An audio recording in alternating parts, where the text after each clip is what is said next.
कौनसी चाकरी सरकार दे छड़े नियंती नाही। प्रश्न आसुछि दीदी अंगनवाड़ी रे ताला पड़िबो सेमिति मनरे भाबंतु नाही।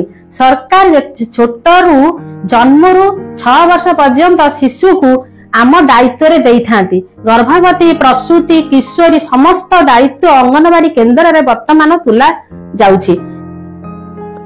वर्तमान समय रे समस्तक मनरे गोटिए प्रश्न बंद होइछिबो कि अंगनवाड़ी केन्द्र। ओडिशा रे जातीय शिक्षा नीति कार्यकारी करबा पई प्रक्रिया को त्वरान्वित करी राज्य सरकार प्रथम श्रेणी 6 वर्षरू अधिक बयस हेले नाम लेखाइबा नियम को संशोधित करिसेंती।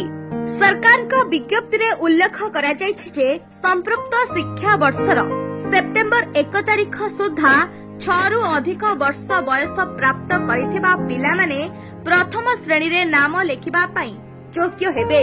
तेबे एठी प्रश्न उठुछि जदि राज्य सरकार एपरि निष्पत्ति नेइछंती तेबे अंगनवाड़ी रे पढ़िबे किए।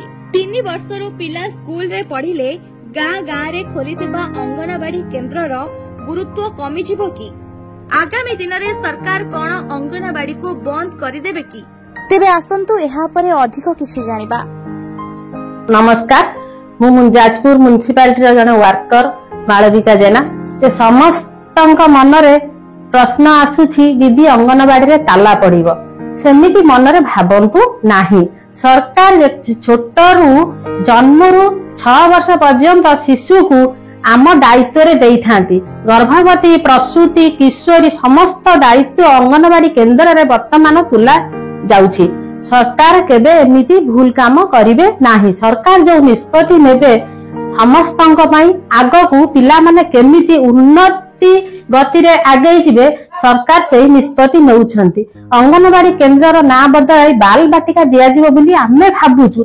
एपर्यंत सरकार हमकु कोनोसी निष्पत्ति सुनेई नाहंती। आपण कोनोसी गुजब कथारे शिकार हुअंतु नाही।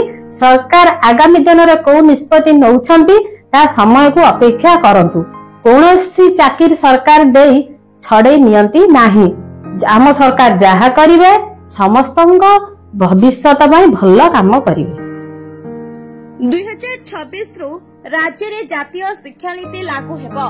एथिपाई शिक्षक माननकु तालीम दियाचिबा सह भित्तिभूमि रे सुधार आसीबो। किंतु शिक्षक नियुक्ति भली बड़ आह्वान भी रहिछि। तेबे केबे सरकारकर आनुषंगिक प्रस्तुति सरिबो और नुआ व्यवस्था को लागू करिबा संभव हेबो ताहा उपरे नजर रहिछि। जाजपुर मनीषा राउत का रिपोर्ट, न्यूज 18 लोकल।